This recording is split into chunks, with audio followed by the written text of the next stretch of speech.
Hello, in this video I'm gonna show you how to fix your Nintendo Switch to not responding.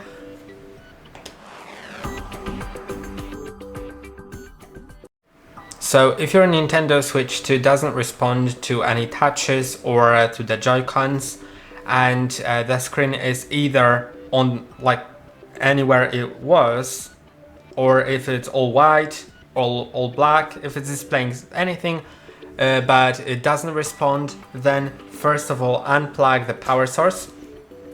Then also if you had the power source plugged in, unplug the power brick from the socket, wait for 30 seconds, then press and hold on the power button for 20 seconds.